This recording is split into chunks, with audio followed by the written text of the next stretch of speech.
इस पार्ट में हम सीखेंगे चेंज इन वेलोसिटी।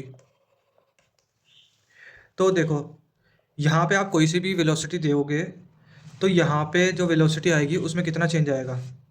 तो अगर मान लो यहाँ पे वेलोसिटी हमने दी 4gl, अगर ये एक मास है, एल लेंथ की स्ट्रिंग से टंगा हुआ है मास, तो अगर हमने यहाँ पे वेलोसिटी √4gl दी तो यहाँ पे वेलोसिटी हो जाएगी √2gl।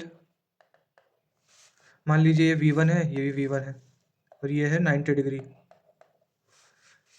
मान लीजिए यहाँ पे हमने v2 √6gl दिया तो यहाँ पे √4gl हो जाएगा। मेन चीज़ ये है कि यहाँ पे इनका डिफरेंस कितना होगा, ये चीज़ का ध्यान रखना पड़ेगा। ये क्वेश्चंस में काम आएगा। कैसे निकाला ये मैंने पिछले उसमें पार्ट में बताया है, और इस पार्ट में बस यही देखना है कि मतलब कि यहाँ पे कितनी वेलोसिटी का चेंज आता है। तो मान लीजिए 90 डिग्री पे √2gl का चेंज आता है, ये चीज़ बिल्कुल क्लियर कर लो। और जब हम बॉटम मोस्ट पॉइंट से जब हम 180 डिग्री पे जाते हैं तो यहाँ पे चेंज आता है √4gl का। जब हम 60 डिग्री पे जाते हैं, मैं लिख देता हूँ अलग से, जब हम 0 डिग्री से 60 डिग्री पे जाते हैं तो वेलोसिटी का चेंज आता है √gl। जब हम ज़ीरो से, लेकिन ज़ीरो किसके मतलब किस कहाँ से ले रहे हैं हम ज़ीरो, ये वर्टिकल से ज़ीरो ले रहे हैं।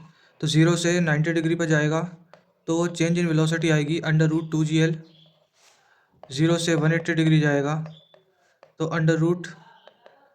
वेलोसिटी आएगी change in velocity √4gl।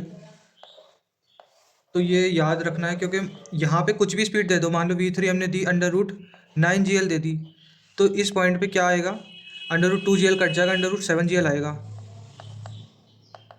√7gl।